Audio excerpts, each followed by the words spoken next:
मान्य पोलीस आयुक्त पिंपरी चिंचवड श्री विनय कुमार चौबे सरांच्या मार्गदर्शनाखाली आपल्या गुन्हे शाखेचे युनिट 3चं जे पथक आहे PI जितेंद्र कदम यांच्या पथकाने चेन चोरी करणारे जे आरोपी आहेत, 2 वेगवेगळ्या टोळ्या ज्याच्यामध्ये प्रत्येकी 2 आरोपी आहेत, यांना अटक केलेली आहे।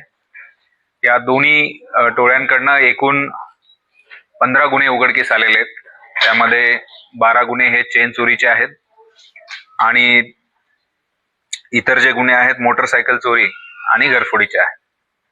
यामध्ये पिंपरी चिंचवड पोलीस आयुक्तालयाकडील एकूण 10 गुन्हे उघडकीस आलेले आहेत आणि उर्वरित जे 5 गुन्हे आहेत ते अहिल्यानगर आणि पुणे ग्रामीणच्या हद्दीतले आहेत।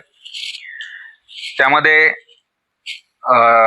अटक आरोपींकडून हे जे सोनं आहे या चोरीमधलं ते एका सोनाराला विकलं होतं, त्यांना देखील या गुन्ह्यामध्ये अटक केलेली आहे आणि एकूण 12.3 तोळे सोनं, 10 तोळे 30 ग्रॅम एवढं सोनं रिकव्हर केलंय आणि सोबत 2 ज्या चोरीच्या मोटरसायकल आहेत त्याही रिकव्हर केलेल्या आहेत।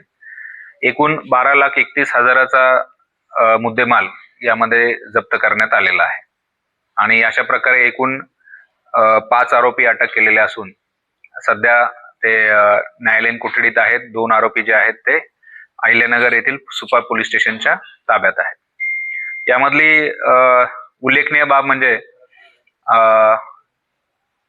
अहिल्यानगर सुपा पोलीस स्टेशन या ठिकाणी आरोपींनी मोटरसायकलवरती एका महिलेची चेन स्नॅचिंग करण्याचा प्रयत्न केला होता आणि त्यामध्ये ती जी महिला आहेत त्या गाडीवरनं पडल्या आणि त्यांचा त्यामध्ये दुर्दैवी मृत्यू झाला आणि त्यावरून सदोष मनुष्यवधाचा गुन्हा सुपा पोलीस स्टेशन या ठिकाणी दाखल होता।